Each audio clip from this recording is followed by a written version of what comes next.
it is John the Net Guy. This one actually is electric. It's an electric barbecue. It's a very interesting concept. They basically took the barbecue igniter that you would normally use, they keep it in the barbecue, and they use that to heat and cook your food. Works just like a barbecue after that, and you do have very high precision control for your heat.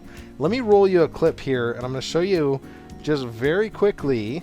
So go ahead and make sure you plug it into a good outlet. In my case, I have a GFI outlet out there. If you can't see that, it's 505 degrees on full, and there is a ribeye steak that is being cooked on this. Yes, you can do ribeye steaks. There's burgers. There's tons of room on this thing. I actually was able to get at least 5 burgers on. I could have done more if I really wanted to crowd them. And it cooks just like a regular barbecue. You're getting that Maillard reaction. You're getting that browning of your meat. This is how that steak turned out. I love mine medium rare. And you know what? It's got some browning on the outside. And this was all done on an electric barbecue. I don't think anybody would have expected something like that. Let's talk about cleanup, because it does come apart really easily, and that drip tray underneath does as well.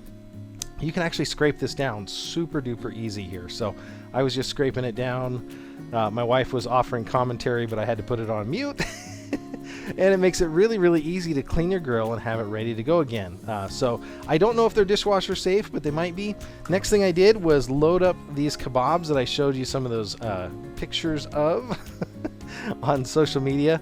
And I just did, various kebabs. One thing that you might want to try when you're doing this, they look really cool when you mix veggies and chicken, but it's actually better if you just cook them separately. In this case, I couldn't tell the difference in time. It actually cooked the food, the kebabs, in the same amount of time. I did actually burn them a little. I was surprised. This thing gets really, really hot when you need it. So as I flipped them over here, you'll kind of see. And I was able to fit at least 10 full-size kebabs. We fed, 5 people last night with these 10 kebabs. I got some nice browning on them there, some char. So again, you don't need flame to get a char here. That was actually done just through heat, which was awesome. Had a great time. And there's just a shot of it right at the end. Nobody believes it, but that is a heating element in there. It's kind of like a broiler upside down, but it's broiling your food from the bottom. And so that was from Techwood, and we will get going. I'm going to show you the unboxing. Now this is sped up again, I believe 8 times. It's going to take you about 20 to 30 minutes to put this together. So it's not the easiest thing. I do speed it up a little bit faster.